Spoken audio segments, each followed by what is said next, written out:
Welcome to the Medium in the Middle podcast. I'm your host, Stephanie, the Medium in the Middle. On this podcast, I share my journey as a developing psychic medium, as a Reiki master teacher, as an Akashic record practitioner, and anything else that's thrown my way.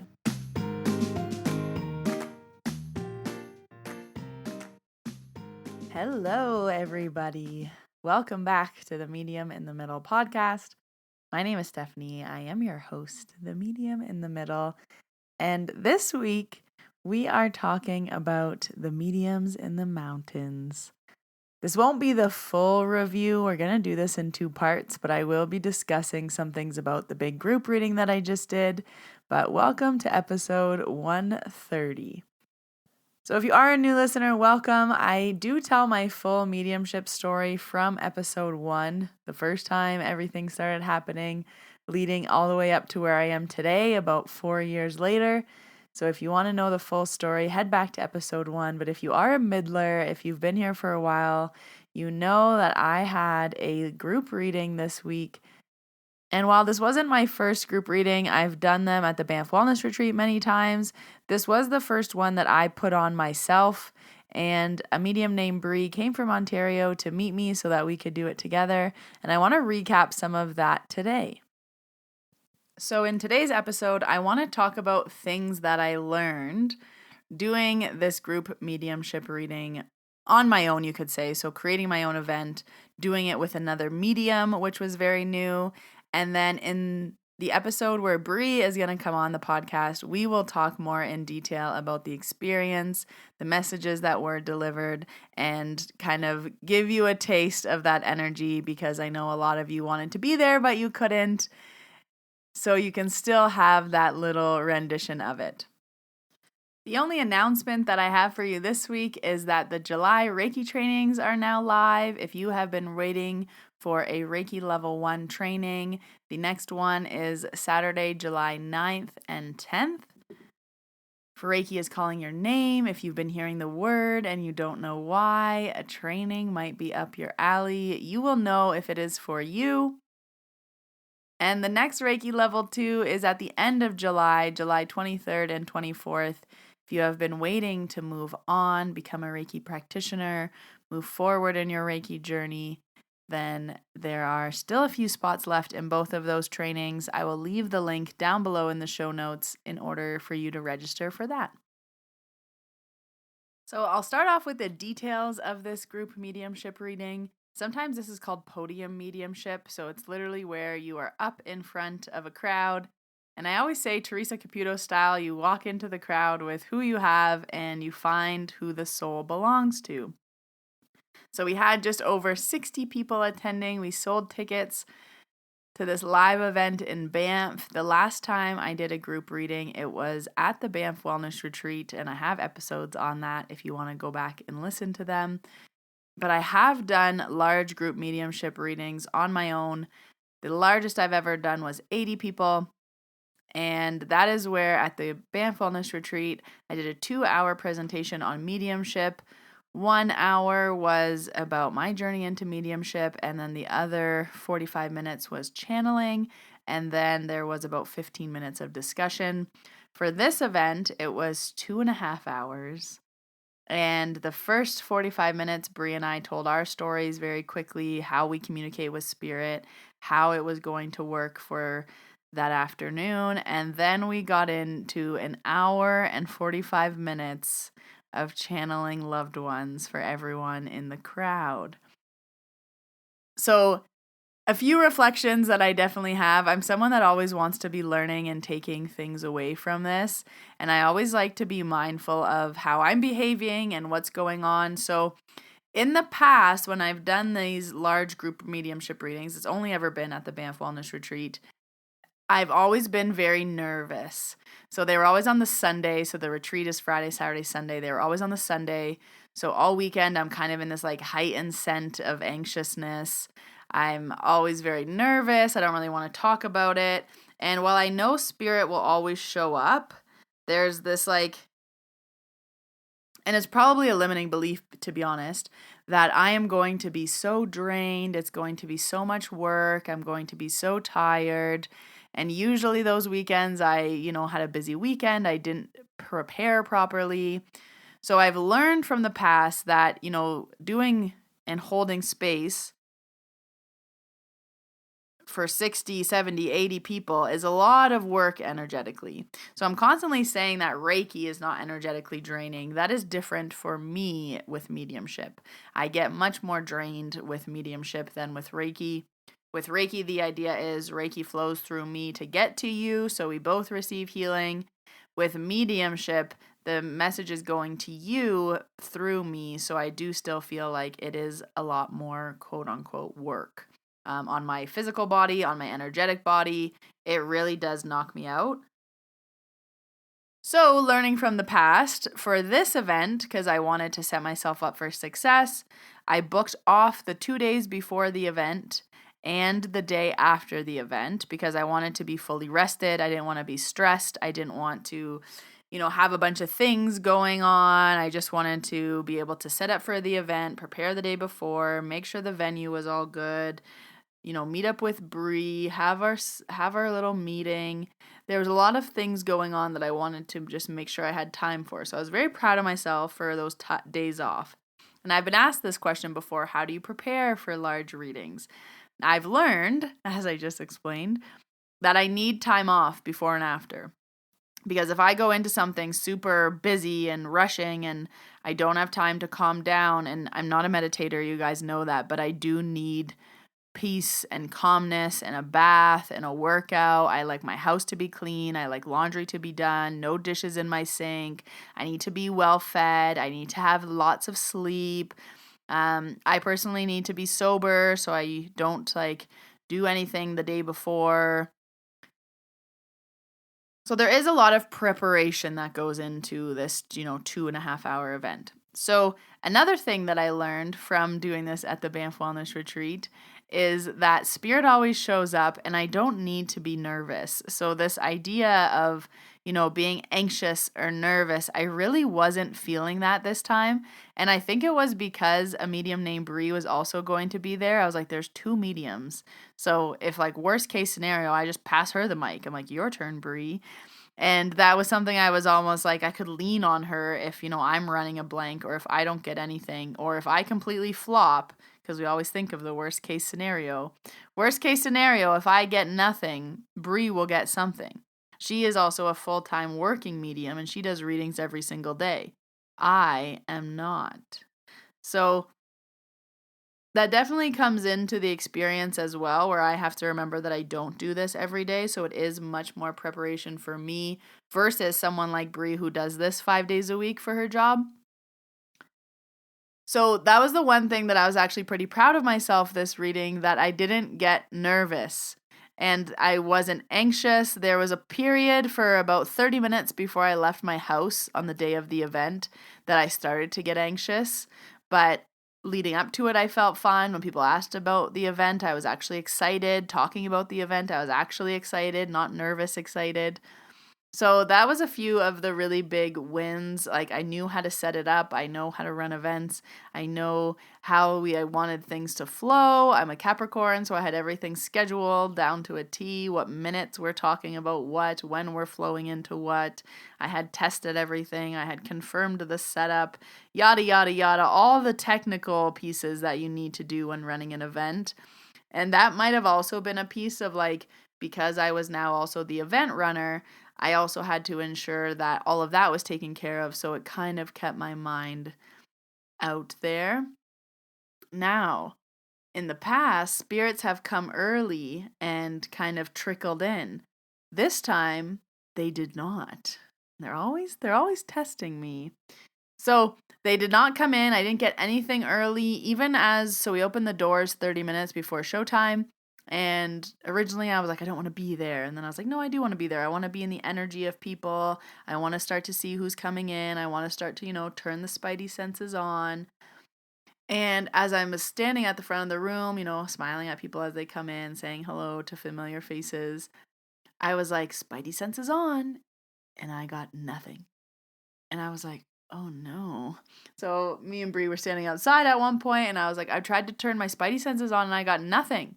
She was like, me too. And she was like, I know when I go to work though, it'll be on. So I also did set the intention that I didn't want spirit to come until an hour into the show when we were channeling spirit. So I guess they were listening, but we always want that backup, right? Even me, I still need a little confirmation. So, a lot of good things that I learned from the past that I could apply to this, and I was really excited. But I also want to share, because I am here to share the good and the bad. I also want to share the difficulties that I had in this reading and the comparison trap that I put myself into, because although it was wonderful and amazing, it also was really hard and challenging in ways that I didn't really expect. So it was interesting that when I'm running an event by myself, there's this aspect of like, I am in charge. I know what spirits are here. I know what the flow is. I know where I'm going. I know what I'm doing. I only have to deal with me. Then there's two people in the room, and it's like, okay, let's make sure we're balanced. Let's make sure that we're trading, So it started off really great. I was in the zone. Me and Bri were bouncing back and forth.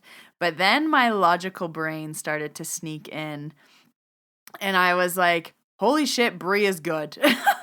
And she's specific, and the details she was pulling through, like I was having a hard time in between staying in my mediumship zone of like connecting, and those, I call them Reiki eyes, or when I'm doing mediumship, it's like drunk eyes, because you're with the spirit.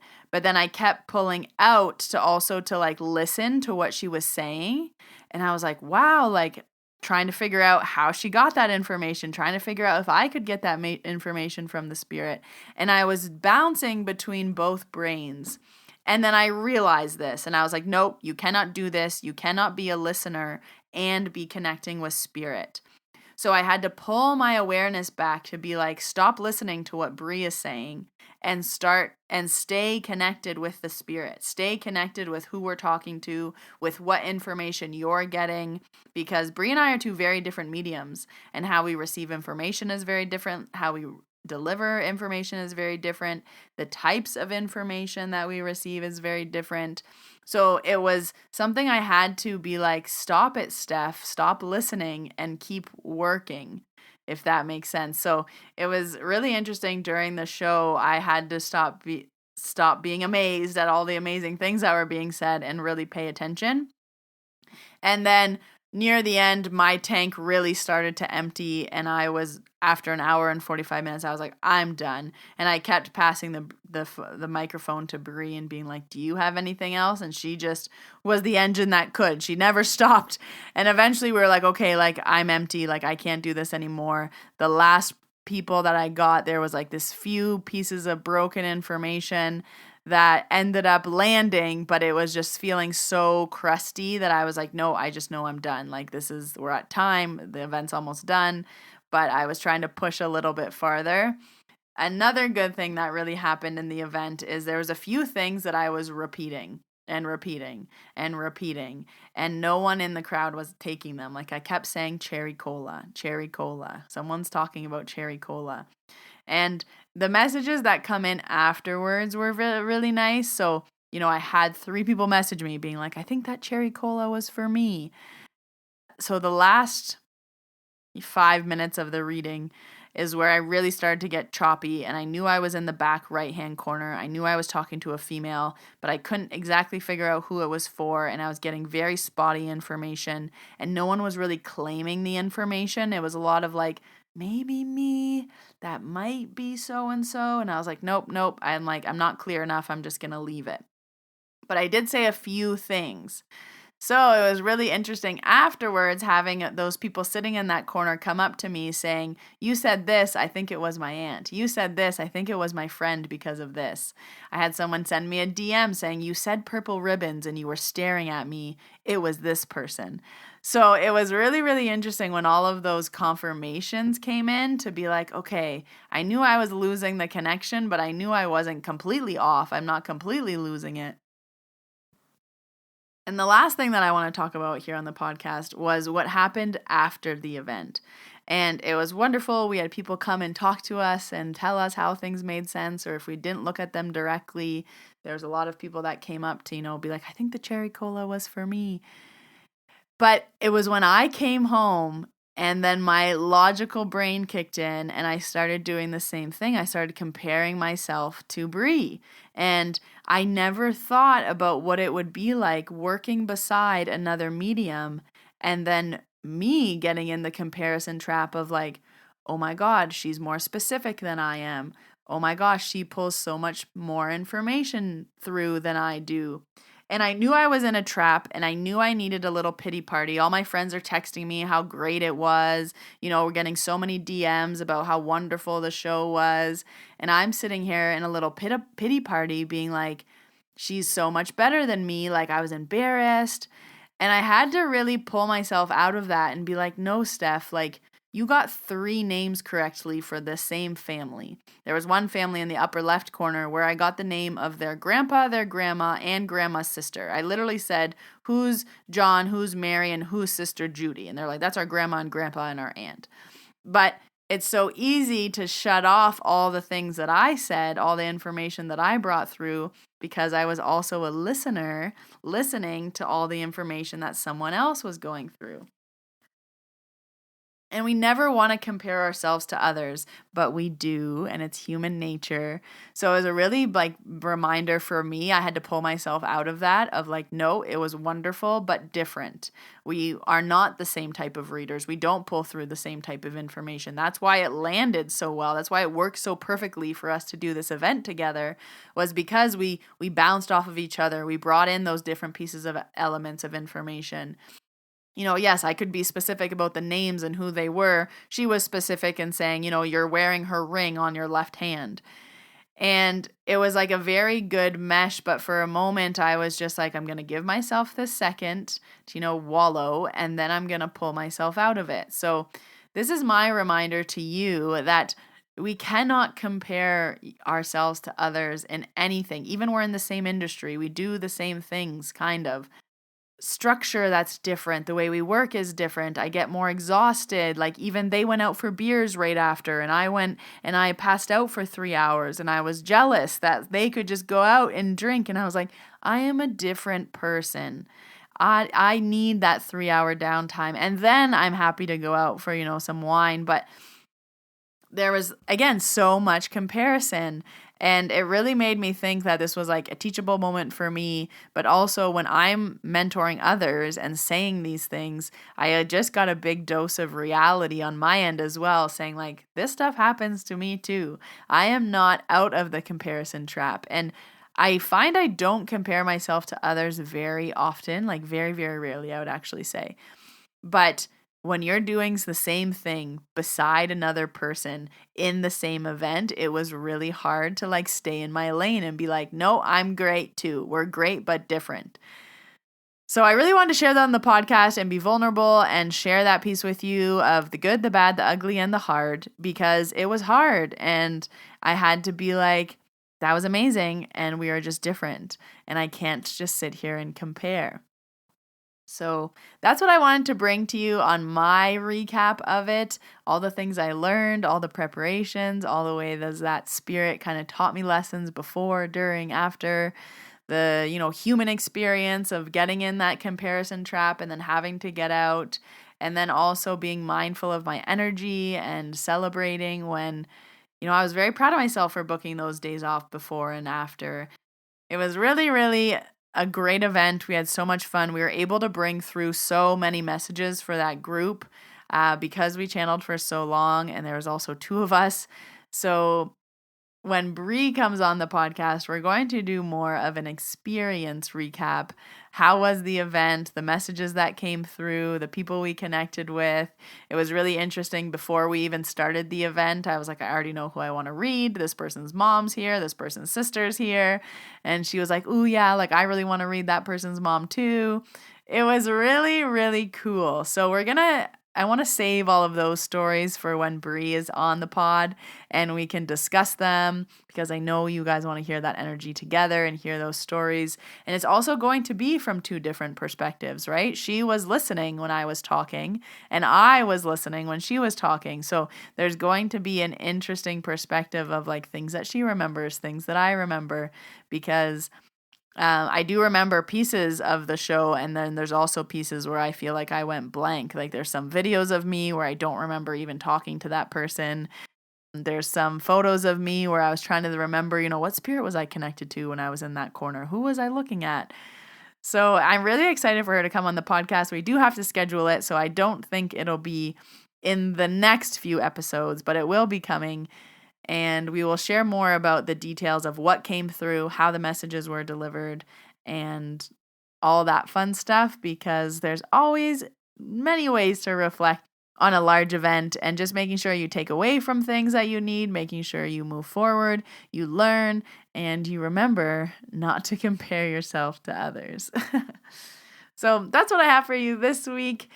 Thank you for being patient with me last week. I don't know what was in the energy in the air last week, but I was just lagging. Everything was slow. I felt like a turtle. Nothing was moving. It was very, very interesting to just see that I had set up the week for so much success. I had like time off. I had breaks. I had all of these things. I'm like, I'm going to get so much done. And I got nothing done. Nothing. Did anyone else feel that way? I was like, what is going on? The part 2 of this will be coming, but thank you all for listening. I release new episodes every Wednesday. If you haven't already, please press subscribe, and I will pop up in your library every Wednesday with a new episode. If you haven't already, I would love and appreciate a rating and a review. It really helps me out in the podcast world to grow. And thank you to all the middlers out there who have already left a review wherever you are listening. I really, really, really appreciate it. If you do want to book an appointment with me, I offer distance Reiki, in-person Reiki, PSYCH-K, and Akashic record readings. They are all available via distance, online via Zoom, or in person in Banff, Alberta. I will leave all the links down below so that you can book and get in contact with me. If you want to book a Reiki training, I will also leave those links down below in the show notes. But until next Wednesday, middlers, until I see you in your ears, I hope you have a great week. Bye, everybody.